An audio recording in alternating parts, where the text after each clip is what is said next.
할렐루야. 제가 깜짝 놀랐어요. 딱 오는데 소정이가 앉아 있는 거예요. 그래서 내가 소정이 지금 청년부 예배 드리지 않나 했는데 우리 사모님이 멀리서 보니까 소정이하고 너무 똑같아가지고 제가 착각을 했습니다. 간혹 그렇게 착각합니다. 너무 감사하고 고맙습니다. 오늘 예루살렘의 성벽을 중수하는, 즉 다시 재건하는 그 장면이 나오는데, 이 예루살렘 성벽을 재건하는 데 있어서 참여한 사람들, 그의 직분들을 쭉 나열하고 있습니다. 특별히 우리 느헤미야 이 3장은 하나님께서 무너진 공동체를 회복시키는 영적 원리를 소개하고 있는데, 그 원리가 우리의 생각과는 다른 그런 방법으로 진행이 되는 것을 알 수 있고요. 먼저 오늘 본문에 처해 있는 상황을 좀 설명해 보면, 당시 예루살렘의 상황은 너무나도 처참했습니다. 처참하다고 하는 것은 뭐냐면, 바벨론 포로에서 돌아온 지 꽤 됐어요. 오랜 시간이 흘렀음에도 불구하고 그들의 성벽은, 즉 예루살렘 성벽은 여전히 잿더미 상태였습니다. 그러니까 지어지지 않았다는 거예요. 지어지지 않았다는 것은 첫째 관심이 없었다는 거고, 또 한 가지는 관심이 없었다는 말이 조금 위로화되기 위해서는 그것을 리더할 리더가 없었다는 거예요. 이스라엘 백성들이 예루살렘에 돌아와서 포로에서 귀환하고 난 이후에 가장 먼저 들어왔던 게 뭘까? 고향에 돌아온 기쁨도 있었겠지만, 폐허가 된 그 도시를 보면서, 고향을 보면서 상실감을 가졌을 거라고 저는 생각을 합니다. 여러분, 성벽이 무너졌다고 하는 것은 단순히 돌담이 없어졌다는 그런 의미가 아니에요. 이스라엘에게 있어서 성벽이 없어졌다라고 하는 것은 그들이 갖고 있는 어떤 정체성을 상실했다라고 하는 것을 표현하고 있는 겁니다. 여러분 생각해 보세요. 성이 있어요. 그럼 그 성을 보호하는 게 뭐죠? 성벽이잖아요. 성벽은 뭐냐면 그 백성들의 안전을 책임지는 하나의 중요한 기구라는 거예요. 그런데 그게 파괴가 됐어요. 그러면 그 이스라엘 백성들을 보호하는 성벽이 무너졌다고 하는 것은 더 이상 그들의 안전을 담보할 수 없다는 거예요. 근데 자신들이 안전하지 않다는 것을 인식하고 있으면서도 자신들의 목숨을 지켜줄 성벽을 짓지 않는다고 하는 이런 영적 무기력함에 빠져 있는 겁니다. 무방비로 노출된 그러한 상태 속에서 이들에게는 패배감이 아직도 사라지지 않았어요. 그리고 영적 무기력이 있었다는 것을 알 수 있습니다. 이들의 영적 상태를 성경 그대로를 좀 한번 우리가 보면 어떤 상태냐면, 하나님 중심의 신앙에서 멀리 떨어져 있어요. 하나님과 멀어져 있으면 그 멀어져 있는 공간을 채우는 게 뭐라고 그랬어요? 세상의 것이겠죠. 그러면 어떤 문제가 있으면 그 문제를 해결하기 위해서 하나님 앞에 결단의 마음으로 가서 엎드리고 기도하고 무릎을 꿇을 텐데, 세상하고 가까워져 있다 보니까 더 이상 자기들이 정체성을 드러내주고 있는 그 예루살렘 성벽이 무너졌음에도 불구하고 여전히 패배감에 젖어 있어서 나와는 상관이 없는 것으로 생각을 하고 있었다는 거예요. 여러분, 이것이 얼마나 큰 정체성의 이 상실감인가를 여러분 알아야 합니다. 결국은 이 문제를 타결할 수 있는 사람이 지도자였는데, 이 지도자 역시도 그 역할을 감당하지 못하고 있었던 거죠. 근데 이때에 등장한 사람이 느헤미야였어요.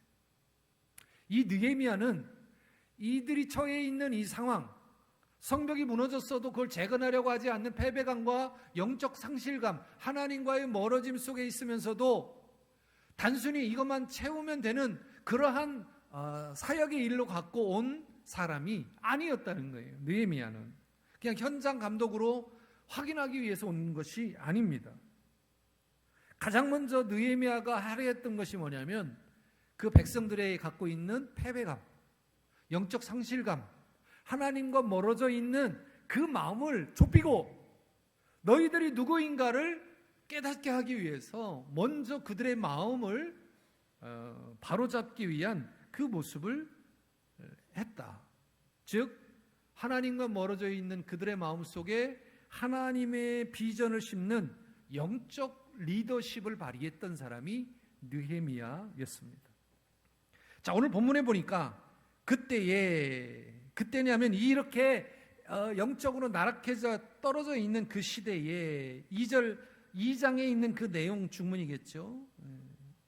그때에 뭐라고 하냐면 대제사장 엘리야십이 그의 형제 제사장들과 함께 일어나 양문을 건축하여 성별하고 문짝을 달고 또 성벽을 건축하여 한메아 망대에서부터 하나넬 망대까지 성별하였고 라고 이야기합니다. 이 엘리야십이 뭔가, 엘리야십과 그 대제사장은 아론 계열의 직계겠죠. 이 제사장이 보여줬던 건 뭐냐면 본입니다. 우리는 이렇게 해야 돼라고 하는 하나님 앞에서의 올바른 자세를 제사장이 먼저 그 형제들과 백성들에게 보여주었다라는 거예요. 특별히 이 성벽 재건의 첫 삽을 뜨는 장면, 이 느헤미야가 와서 사람들을 일깨우고 영적 환경 속에서 깨어나게 함으로 인해서 그들이 이제 성벽이 왜 우리에게 중요하고 이 예루살렘이 왜 우리에게 중요한가를 깨닫게 하고 나서 첫 삽을 뜨는 그러한 장면입니다. 저는 이 느헤미야를 보면서 참 많은 걸 깨닫습니다. 사실은 오늘 본문의 말씀보다는 이 느헤미야라고 하는 책이 따로 나와 있을 정도로 이 느헤미야의 리더십을 아주 성경에서 중요하게 보는데, 이 느헤미야는 권위만 내세우는 그런 리더십이 아니었습니다. 이 느헤미야는 가장 위험하고 험한 그 길을 가장 먼저 뛰어들었던 리더십이었어요. 그럴 때 그 모습을 보면서 공동체가 움직이기 시작했습니다. 그래서 오늘 이 느헤미야의 리더십과 그 리더십을 보면서 따라오는 그 백성들, 그 다음에 회복이라고 한다면 그 회복이 무엇부터 시작이 됐는지를 말씀을 통해서 한번 깨달아 보고자 합니다. 1절부터 4절을 보면 예배의 회복을 볼 수 있습니다. 이 느헤미야가 가장 먼저 재건한 곳이 어딘지 보면 양문이라고 하는 것이에요. 양문. 오늘 제가 여러분들에게 그 예루살렘의 그 문을 좀 이렇게 설명을 하려고 자료를 찾아놓고도 이렇게 갖고 오지 못했는데, 이 양문이라고 하는 것은 어떤 문이냐면, 왜 양문이냐면 이 양문은 성전하고 가장 가까운 곳에 있고 모든 재물, 하나님께 쓰여지는 재물이 들어오는 곳이 양문입니다. 그러니까 이 문이 상당한 상징성을 갖고 있는 통로였어요. 근데 왜 양문부터 재건을 했느냐 궁금하지 않아요? 왜 양문부터였느냐? 다른 문도 있을 텐데 왜 양문부터 고치기 시작했냐면, 느헤미야가 가장 먼저 손을 대기를 원했던 것, 회복되기를 원했던 것이 예배의 회복이었습니다. 말씀드렸듯이 이 양문이라고 하는 것은 하나님께 제사를 드릴 때 쓰던 제물이 들어오는 것이라면 그 제사는 뭐예요? 예배 아닙니까? 그 예배의 모든 것을 통해서 들어오는 그 문을 가장 먼저 재건하기로 마음을 먹었던 거죠. 아마도 우리는 이제 무엇인가를 만들 때 가장 화려한 것부터 하려고 하겠죠. 가장 중요하다고 생각하는 것. 그런데 느헤미야는 우리의 일상에서 가장 중요한 게 뭘까를 생각해 보았더니 예배라고 하는 거였어요. 예배는 말씀대로 완전히 무너졌죠. 상징성도 무너졌어요. 문이, 하나님께 드리는 제물이 들어오는 문조차도 무너졌는데 그걸 재건하려고 하는 생각이 없었다는 거예요. 그런데 이 느헤미야는 그러한 모든 것을 간파하고 엘리야십과 함께 그 문을 재건하려고 했던 겁니다. 이 엘리야십이 어떤 사람이었냐면 영적 지도자였긴 했습니다. 하지만 자신의 판단을 잘못 세워서 잘못 결정을 내렸던 그런 연약한 사람이었어요. 이 말이 뭐냐면 제사장은 어떤 것을 결정할 때 자신의 판단과 자신의 이해가 들어가면 안 돼요. 하나님이 하시라는 말씀대로만 해야 되는 것이 제사장인데, 이 엘리야십은 자기가 생각해서 옳다라고 생각했던 것을 했던 사람이죠. 연약한 사람이었습니다. 그런데 이 성벽 재건이라고 하는 결정적인 순간에 이 엘리야십이 어떤 선택을 했냐면, 야, 우리가 먼저 본을 보이자.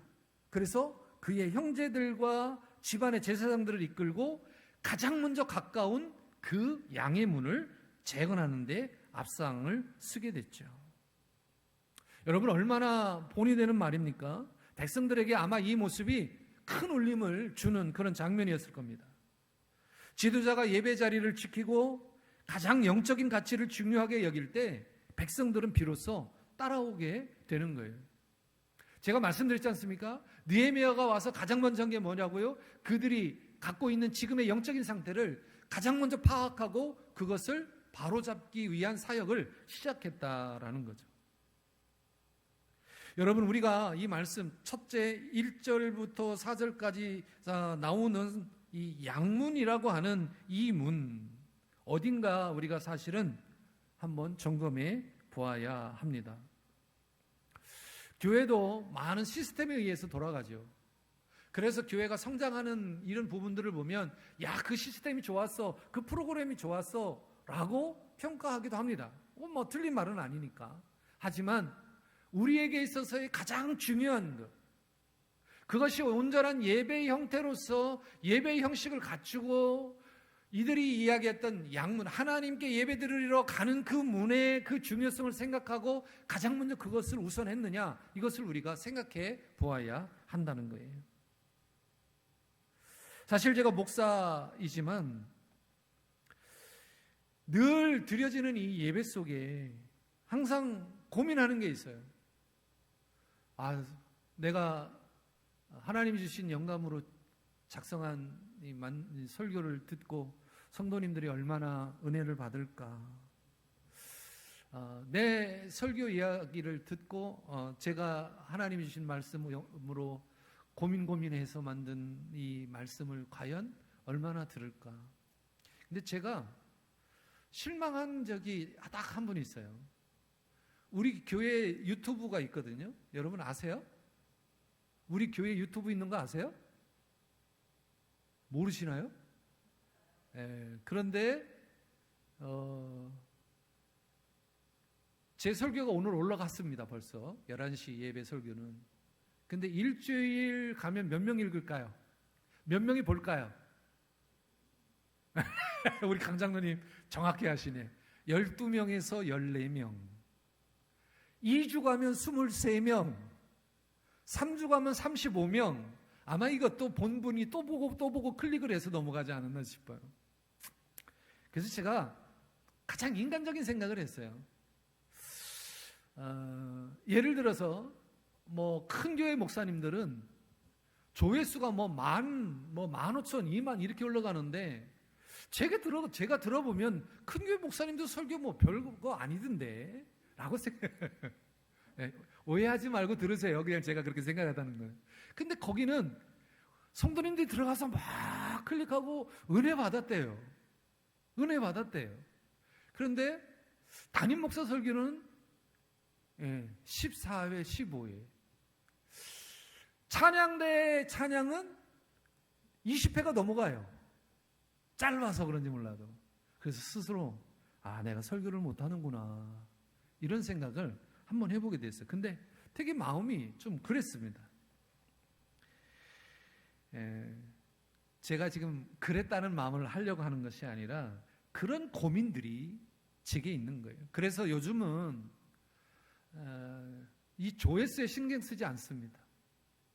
제가 어떤 생각을 했냐면 조금 더 쉽게, 조금 더 편안하게, 그러나 정확하게 설교문을 작성하자 였습니다.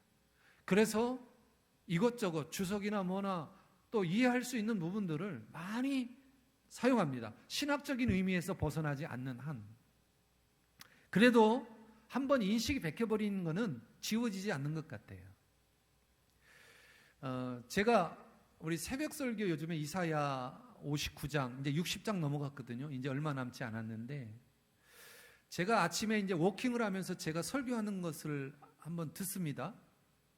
그런데 제 설교를 저 스스로 평가하는 거예요. 진짜로 아주 신랄하게. 야, 인마, 여기에선 그런 말 했으면 안 되지. 여기에선 이렇게 했으면 더 좋겠지. 너 그렇게 해야 된다. 뭐, 응, 알았어. 혼자 채찍하고 혼자 이야기하고 그럽니다. 근데 어느 날 한 번은 제 설교를 제가 딱 1시간 정도 이렇게 코스 돌거든요. 2번을 연속해서 들었습니다. 왜 그랬을까요? 목사인 제가 듣기에도 아주 일목요연하게 정확하게 설교를 했더라고요. 근데 그 설교가, 그런 설교가 그날 딱 한 번 있더라고요. 그러니까 저도 제 설교에 실망하는데 우리 성도님들은 어떨까라는 생각을 해보게 됐습니다. 그래서 제가 무슨 말씀을 드리고 싶으냐면, 이 엘리야십도 사실은 지도자지만 부족한 부분이 상당히 많았던 거예요. 그러나 어떤 결단력을 가지고 나가야 될 그 자리에는 자기들의 식구를 가지고 그 모범이 되는 그 모습으로 나아가야 한다. 저도 마찬가지로 예배에 대한 사모함, 특별히 설교에 집중하기 위한 그 집중력, 형식적인 예배가 아니고 설교가 아니고 하나님이 기뻐할 수 있는 말씀, 성도들이 듣고 실천할 수 있는 말씀을 전하자라고 하는 것이 저의 생각입니다.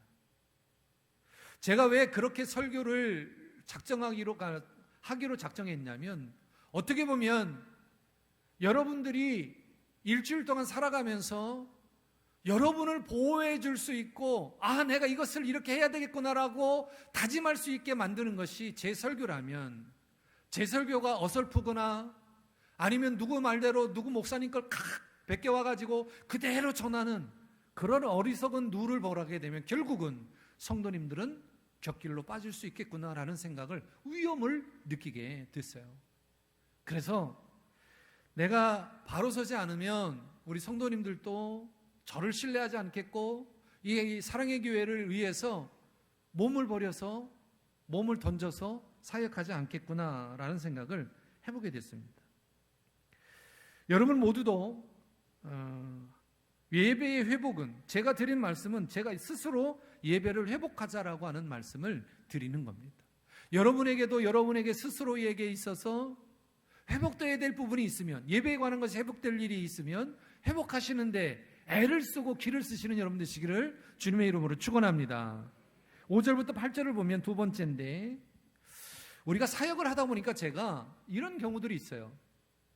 정말 말 같지도 않은 이야기가 어느 때는 저를 힘들게 하고 제 사명감을 방해할 때가 있어요. 뭐 그것이 무관심일 수도 있어요. 또 그것이 음해일 수도 있어요. 나의 생각과는 의도치 않게 누군가가 그러한 것 때문에 많이 흔들렸던 분도 있어요. 그러나 끝까지 그 사명을 놓지 않겠다고 하는 것이 저의 고백이라면, 오늘 본문에도 보는 그런 일들이 일어납니다. 이 성벽을 재건하고자 하는 데에 예기치 않은 난관이 이제 찾아옵니다. 5절 말씀해 보니까, 그 다음은 드고아 사람들이 중사하였으나 그 귀족들은 그들의 주인들의 공사를 분담하지 아니하였으며, 이 말은 참가하지 않았다는 거예요. 여기 보니까 지도자급입니다. 지도자급임에도 불구하고 스스로 자기들의 목을 하나님의 시키시는 일에 몫을 하지 않았다라는 거예요. 이유가 있겠죠. 참여하지 않았을까? 왜 참여하지 않았을까요? 우리가 생각해 보는 것은 아마 이럴 거예요.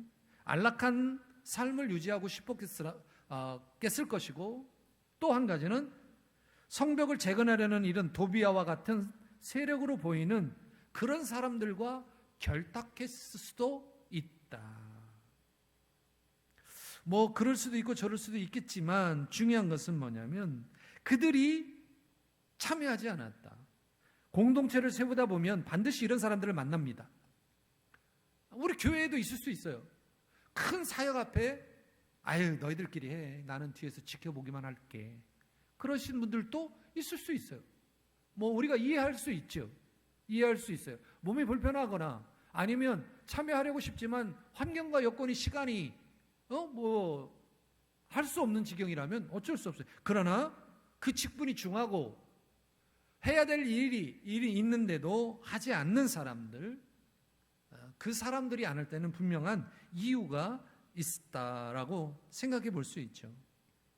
앞서 말씀드렸던 성벽 재건을 하는데 반대했던 도비아 같은 그런 사람들, 또 그들과 결탁했을 것 같은 그러한 사람들이 하지 않을 때는 우리가 반드시 그 사람들에게 그 일에 대한 것을 분명히 설명해 줘야 하고 같이 동참하자고 하는 그 이야기를 해야 합니다. 어쨌든 공동체를 세우다 보면 반드시 이런 사람들을 만나요. 영적으로 게으르거나 자기의 이익을 먼저 챙기려고 하는 부정적인 태도를 가진 사람들이 있어요. 결국은 그 사람 때문에 많은 다수의 사람들이 실망하게 됩니다. 여러분 꼭 기억하십시오. 우리가 사람을 보면 이러는 게 아니에요. 사람을 보면서 일하는 것이 아닙니다. 하나님께서 나에게 맡기신 내 몫을 하는 거예요. 내 몫을. 쉽게 이야기하면 성벽이 무너졌어요. 오늘 본문에 보니까 누구는 어느 지파 누구는 뭐를 하고 어느 지파 누구는 뭐를 하고 이렇게 쭉 나열했잖아요. 그러면 우리도 마찬가지예요. 사랑의 교회 안에서 너에게 할당된 것은 이만큼이야. 그럼 그것만 열심히 하면 되는 거예요. 그것도 하지 않으면서 열심히 땀 흘려 일하는 사람들을 뒤에서 뭐라고 하거나 그들을 폄훼하는 것은 중직자로서, 성도로서, 하나님의 백성으로서 온당치 않다. 내 몫의 성벽을 바라보고 열심히 일하는 것. 그러나 여러분, 그들이 참여하지 않는다고 해서 나까지도 일을 내려놓으면 안 됩니다. 끝까지 그 일을 해야 하는 거예요. 사명을 멈추지 말아야 합니다. 우리가 빈자리라고 생각하는 그 자리, 열심히 일을 했어요.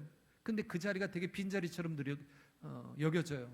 뺏긴 것처럼 느껴질 때 하나님은 그 빈자리를 하나님의 방법으로 채우고 계심을 여러분 믿으시길 바랍니다. 그래서 우리가 꼭 해야 될 것이 있어요. 타인을 비판하거나 소극적인 태도에 마음을 빼앗기지 마십시오. 누가 뭐라고 한다고 해서 그것에 마음이 휘둘려서 에이 안 나가 이러시면 안 되는 거예요. 여러분의 시선을 어디에 고정해야 한다고요? 여러분의 시선을 어디에 고정해요? 그렇지요. 하나님 앞에 고정해야 하는 겁니다. 하나님은 여러분의 중심을 보고 계시기 때문에 그렇습니다. 그래서 둘째로 우리가 무엇을 해야 한다고 말씀드렸어요? 둘째로 무관심과 방해에 흔들리지 말고 끝까지 우리 사명을 감당해야 한다. 마지막 세 번째는 뭡니까? 오늘 이 1절부터 14절까지를 보면 어떤 이야기를 하고 싶은 것 같으세요? 왜 이렇게 사람들을 나열했을까요? 무엇을 동원했어요? 조직력을 동원했어요. 누가 뭐를 하고 그것을 맞춰가고 있는 거예요. 이 조직적 협력으로 말미암아 하나님의 비전을 이루어가는 것을 소개하고 있습니다. 그것이 9절에서부터 14절에 있습니다. 이 느헤미야의 탁월함은 이 영적 열정뿐만이 아닙니다. 그 열정을 구체적인 현실로 바꿔나가는 지혜로운 행정력이 있어요. 여러분이 이런 거 혹시 있지 않아요? 누군가의 어떤 지식을 딱 들었어요. 아, 좋네. 내가 나중에 써먹어야지. 이렇게 하는 순간 어떻게 될까요? 그렇죠. 정확합니다. 잊어버립니다. 가장 성공한 사람은 어떻게 하느냐? 내게 그게 지식이 전해지잖아요. 그러면 틀리든 틀리지 않든 성공을 하든 그게 중요한 게 아니고, 틀리는 게 중요한 게 아니고 그 자리에서 그거를 해보는 사람이에요. 실패와 성공은 중요하지 않습니다. 방법을 알아내는 거예요. 그래서 여러분에게 무엇인가를 실습할 수 있는 그러한 계기가 있다면 여기를 듣고 내가 나중에 필요할 때 해야지 라고 하면 여러분은 100% 잊어버리게 됩니다. 방법을 어떻게 진행할지도 모릅니다. 그렇게 않기 위해서는 들은 즉시 해야 하는 거예요. 말씀이 바로 그런 겁니다. 내게 주신 감동이 있어요. 내게 주신 감동이 있어서 이렇게 살아야지 라고 머리로만 갖고 나가면 여러분 하지 않아요. 실천 안 합니다.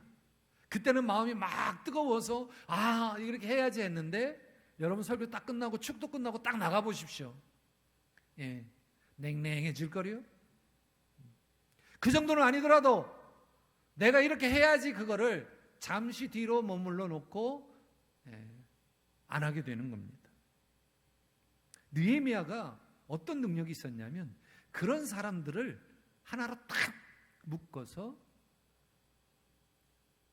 부분마다 일할 수 있도록 행정력을 발휘했던 사람이 바로 느헤미야였어요. 느헤미야는 혼자 모든 일을 하지 않았어요. 그 사람들의 은사에 맞게 적절하게 그 배치를 했어요. 적절한 분배가 있었어요. 저는 이 말씀을 보면서 영적 리더십은 모든 성도가 공동체의 주인이라는 사실을 깨닫게 하는 것이다 라고 저는 이 말씀을 통해 저에게 주신 말씀입니다.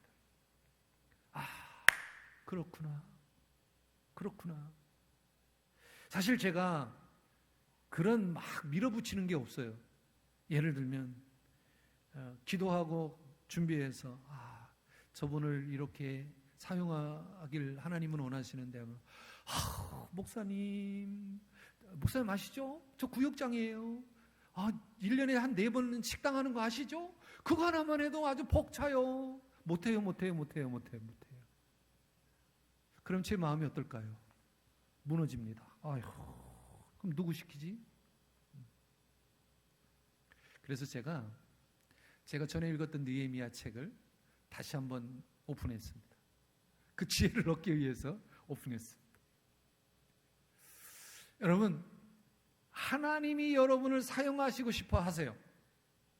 오늘 겨자씨와 누룩의 그 말씀처럼 비유처럼 하나님은 작지만 놀라운 환경과 여건을 여러분을 통해서 바꾸시길 원하는데 하나님 저는 못해요 라고 한다면 과연 그는 하나님께 큰 쓰임을 받을 수 있을까? 정말 필요할 때 받을 수 있을까? 그렇게 깨닫게 됩니다. 저는 여러분들 모두가 주의 일을 할 때 강제로 무엇인가를 시켜서 해서도 안 되겠지만 그렇게 시켜서도 안 된다고 생각을 합니다. 그 어떤 일이 잘 될 때는 스스로 서로가 협력해서 그 일을 완성해 나갈 때 그 일이 아름답게 이루어진다고 생각을 합니다. 하나님의 일은 은혜만 강조되는 것이 아니에요. 구체적인 계획이 필요하고요. 질서가 필요합니다. 그리고 일하는 사람들끼리 서로 마음 상치 않도록 격려하고 살피는 과정이 꼭 동반되어야 합니다. 저는 교회 일을 하면서 그런 생각을 꼭 합니다. 일 자체가 목적이 되어서 사람이 소외되는 그런 우를 범해서는 안 된다고 하는 것이 저의 생각입니다. 비전이 공유되고 각자 질서를 갖고 맡겨진 일에 충성을 다하고 협력할 때 비로소 무너진 성벽은 세워진다라는 겁니다. 오늘 느헤미야가 통해서 주시는 말씀이 그 말씀입니다. 그래서 오늘 말씀을 정리하면서 오늘 앞에 드렸던 3가지, 첫째, 둘째 했던 3가지를 다시 한번 말씀을 드리면서 오늘 말씀을 마치고자 합니다. 3가지 영적 원리. 첫 번째, 예배를 최우선으로 회복한다. 둘째, 사람들의 시선이나 방해에 흔들리지 말고 끝까지 사명을 완수한다. 세 번째, 공동체 안에서 지혜롭게 협력하고 비전을 공유한다. 이 3가지가 저와 여러분에게 오늘 주시는 말씀입니다. 사랑하는 여러분, 우리 앞에 놓인 성벽이 뭐냐? 우리 가정에 무너진 신뢰냐? 아니면 또 다른 무엇인 것이냐? 내가 다시 그것을 세우기 위해서 해야 될 성벽은 뭐냐를 생각해 보시고 그 성벽을 재건하기 위해 노력하시는 여러분이 되시기를 바라고, 하나님은 여전히 여러분과 함께 일하시고 계심을 기억하시면서 하나님이 우리의 열심을 보시고 하나님께서 우리에게 그 열심을 나타내실 때 우리 교회나 이 나라는 회복할 것이다. 이 말씀을 기억하시면서 오늘도 승리하시는 여러분 되시기를 주님의 이름으로 축원합니다. 기도하겠습니다. 하나님 감사합니다.